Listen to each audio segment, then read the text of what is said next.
അത് ശരി. പൂവിട്ടിട്ടുണ്ട്.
അപ്പോൾ നമ്മൾ കണ്ടുകൊണ്ടിരിക്കണതെന്ന് പറഞ്ഞാൽ അച്ഛൻ്റെ കൃഷി രീതികൾ കൃഷിയാണ് കേട്ടോ. അത് കൃഷി എന്നൊക്കെ പറയാൻ പറ്റുമെന്ന് എനിക്കറിയില്ല.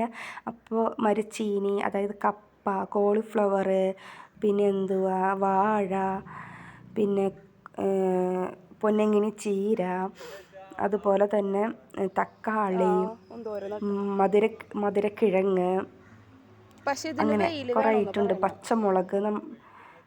ഈ ഇതിൽ മെയിനായിട്ട് ഞാൻ കാണിക്കാൻ ഉദ്ദേശിച്ചത് അബിയും നമ്മുടെ പൊന്നങ്കിണി ചീരയാണ് കേട്ടോ. പൊന്നങ്കിണി ചീര ഞാൻ ഒരു കുഞ്ഞി തൈ ഞാൻ അച്ഛന് കൊടുത്തതാണ് കേട്ടോ. അത് അച്ഛൻ അത്യാവശ്യ രീതിയിലായിട്ടുണ്ട്. അപ്പോൾ ഇങ്ങനെ ഇത് പറിച്ച് നട്ടാലാണ് നമ്മുടെ വീട്ടിലേക്ക് അത്യാവശ്യമായിട്ടുള്ള ചീര കിട്ടുള്ളൂ, പൊന്നങ്കിണി ചീര. അപ്പോൾ ഇത് വേറൊരു തരം തായ്ലൻഡ് പേരയാണ്. അപ്പോൾ നമ്മളിത് കാച്ചിട്ടുണ്ട്. അങ്ങനെ 2-3 പ്രാവശ്യം ഇപ്പോൾ കഴിച്ചു. നല്ല ടേസ്റ്റുള്ള പേരയ്ക്കാണ്. പിങ്ക് തായ്ലൻഡ് പേരയ്ക്കാണ് കേട്ടോ. പിങ്ക് കളറാണ് കേട്ടോ അതിൻ്റെ ഉള്ളിൽ. പിന്നെ പയറാണ്. ഇതൊക്കെ നട്ട് വന്നിട്ടുള്ളൂ. ഇതൊരു സൈസ് പൂവാണ്, അതായത് ചെടി. നല്ല രസമുണ്ട് കാണാനായിട്ട്. ഈ വയലറ്റ് പൂ എന്ന് പറഞ്ഞത് ആദ്യമായിട്ട് ഉണ്ടായിരിക്കണതാണ് കേട്ടോ. ഉള്ളിപ്പൂ എന്നൊക്കെ പറയും. ക്ലിയർ ആയിട്ട് അതിൻ്റെ പേര് എനിക്ക് അറിയത്തില്ല. അപ്പോൾ അങ്ങനെ ചെറിയൊരു കുഞ്ഞു വീഡിയോ ആണ് കേട്ടോ. അപ്പോൾ ചെറിയൊരു കുഞ്ഞു വീഡിയോ ആണ് കേട്ടോ. അതുപോലെ തന്നെ ഇത് നമ്മുടെ അച്ഛൻ പന്തലിച്ചിട്ടേക്കണതാണ് കേട്ടോ. കോവയ്ക്കുണ്ട്. അപ്പോൾ അത്യാവശ്യം നമ്മൾ പറിച്ച് 2-3 പ്രാവശ്യം പറിച്ചിട്ടുണ്ട്. ഇനി ധാരാളം ഉണ്ടായിക്കോളും. അപ്പം ഞാൻ മെയിനായിട്ട് ഇത് പകർത്താനായിട്ട് ഉദ്ദേശിച്ചതെന്ന് പറഞ്ഞാൽ, ആരെങ്കിലും ഒരു പച്ചമുളക് നടാത്ത വീടുകൾ ഉണ്ടാകും. അപ്പോൾ അവർക്ക് ഇതൊരു പ്രയോജനമായിട്ട് പെട്ടിട്ട് ഒരു പച്ചമുളക് തൈ എവിടെ നിന്നും കിട്ടിയിട്ട് ഇത് നടാനായിട്ടാണ് ഉദ്ദേശിക്കുന്നത് കേട്ടോ ഞാൻ. ഇത് പൂവ്. പിന്നെ ഇത് കുരുമുളക്, കറ്റാർവാഴ, ചക്ക, ആദ്യമായിട്ട് കാച്ചണതാണ് പ്ലൗമ്, അങ്ങനെ ചേന, ചേമ്പ്,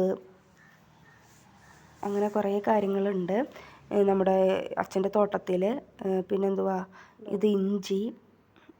പിന്നെ ഇത് കാണിക്കാമെന്ന് വിചാരിച്ചാൽ. പിന്നെ കവുങ്ങ്. ഇതൊരു തരം എന്താ പറയുക, ഒരു തരം മൽബറി ആണ് കേട്ടോ.